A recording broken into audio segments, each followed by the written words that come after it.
So, how many of you guys know what that is? Apparently, when you retire and your wife gets up and goes to work, you end up becoming house witch for a while. So before I can go out and play, I got to put away the dishes, clean the pots and pans. Matter of fact, I think I even made dinner last night. Made a nice roast. Anyway, I've got something I'm going to put out there for a couple guys were emailing me about temp sensors or messaging me. And I will post somehow, I'll get a picture of that thing. So what I did years ago, I was working on Corvette, and then I used it doing some Trans Am stuff. Nothing was accurate. I went to Napa, got them. I got Electric Limiteds. I got original. There were 4 or 5 different ones. And every one I put in was it was way off. So I started doing the research and things and found out, because I was in the Air Force, I had a little bit of electronics knowledge. Little knowledge will screw you every time. So I basically wanted to find what was right and what was wrong. So I ended up setting up, so you can take an ohm meter, you can check the resistance on anything that plugs in. And I didn't have a rheostat available, which would have been easy. I ended up buying one of those and using it on my truck when I wanted to figure out the resistance for putting LEDs and things in. Anyway, off subject. So I basically just hooked up power to a temperature gauge and ran things in series, measured the resistance of it till it was dead nuts on whatever it was, 200, 180, whatever I wanted. And I did that for different ranges. 120, well, actually, I didn't even start till about 160, because anything below that, who cares? But you don't want to be driving down the road and it says 240 all the time. Even though it's not boiling over, it bugs you. So I did that and then ordered them, and then I could drop them in water, measure the water temperature, and tell if they were off. Well, while getting these, I found that they said some of these, I swear one of them said 20% plus or minus accuracy. Well, if you're at 200 degrees, that's a 40 frickin' degree minus, or it could read 280 and still be in tolerance. So I ended up finding, I think the Electric Limited one was the better one. And still, if you can find an original, which I think, I gotta go out and look, but I think that's what was on my truck. I'm sorry, on this Trans Am. And I had a new one, but it was off. I had another one, it was reading 0. But I will go out and take a picture of that.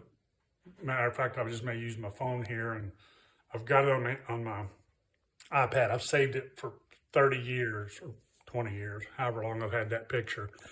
And I'll post that. But if you want to get that, I can't say that word, able, substitute an N in there somewhere about what you're doing.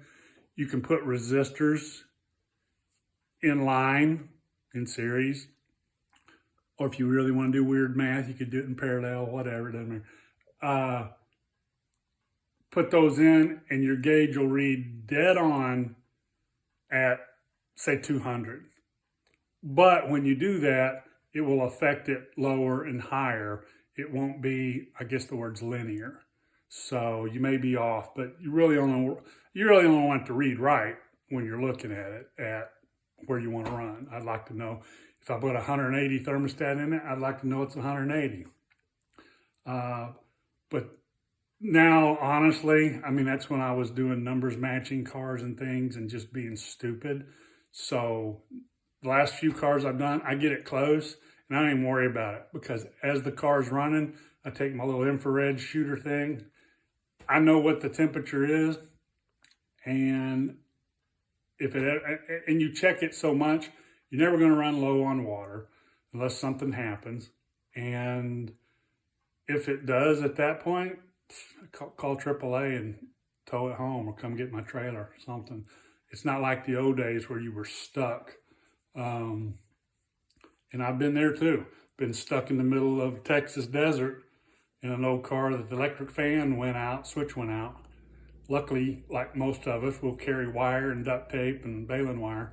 And I just frickin' hot wired it and you're good. That's what I always like about these old cars. Anything goes wrong, you damn near fix it on the side of the road. So anyway, back to the temperature sensors. I'll add that picture in here in a minute for you. And it has a lot of what things should read as far as resistance. And it's got the part numbers for 3 or 4 of those temperature senders. And you just gotta try. I mean, some of them, I picked one up that was supposed to be a new old stock. Wasn't even close. It was off. It was just bad. I think it's still sitting in the box there. But I'll go look, and I'm not sure if it's the spade type or if it's the little round top hat looking thing. But I'll go look at those here in a minute. I was just thinking about it. So I'll talk to you in a minute. Okay, had this stored somewhere. I'll try to stay steady, or maybe you can read it. But those were the Wells TU5. I think you got those at AutoZone or whatever. Electric Limited than the originals. There's that part number. That TU5 was, yep, that was the Wells one, and then that.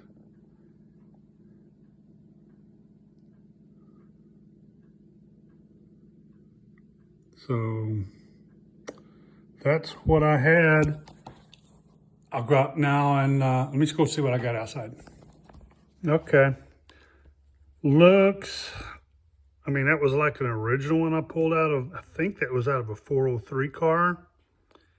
And there's like a new one. It's got that type on it. That was this one.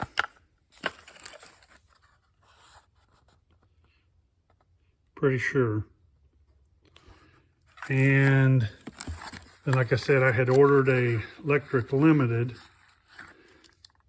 That's the number for that. That's the one I ended up using. And I think the one that's in it, yep, same top.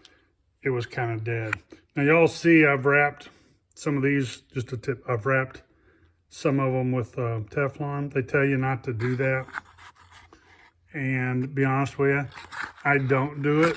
That was when I probably didn't know better, but supposedly that kills your ground path. I mean, it probably chews through it. I've never had an issue anyway, but that was that. And same thing with these. Don't know where I've ended up with all of them, but I've got the original one off the car, and then I have just come up with, these are the oil pressure sending units. I know that one was probably off a 403 car, and I doubt that it matters, but hell, there's a brand new one. I don't know why that one's sitting there. Some of these had different ends on them. But, you know, take cars apart and you end up with a lot of stuff. But to answer the one question in particular, I've got this, but I think it is no good. I would have to check again, but Napa, and if you really want to be accurate, if you go to the Electric Limited site, I think on there, they specifically tell you there's 2 different types. The spade type or the whatever type, depending on what you want. And I think on this one, let me see what I put in there.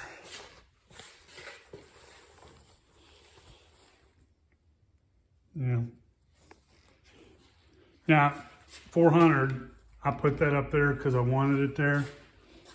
I could have put it where it was supposed to go, down here on the head, but not knowing how accurate it was to the gauge, I wanted to be able to change it quicker.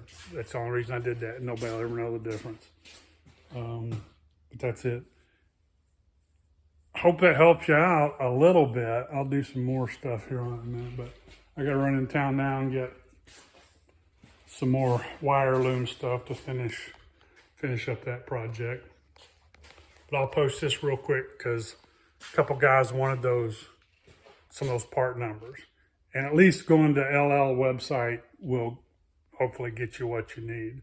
And again, you can just hook up your gauge. If you want to see how close you are, drop your temperature sensor in boiling water or measure it. And you just do, get some wires and hook it to a garden battery or whatever.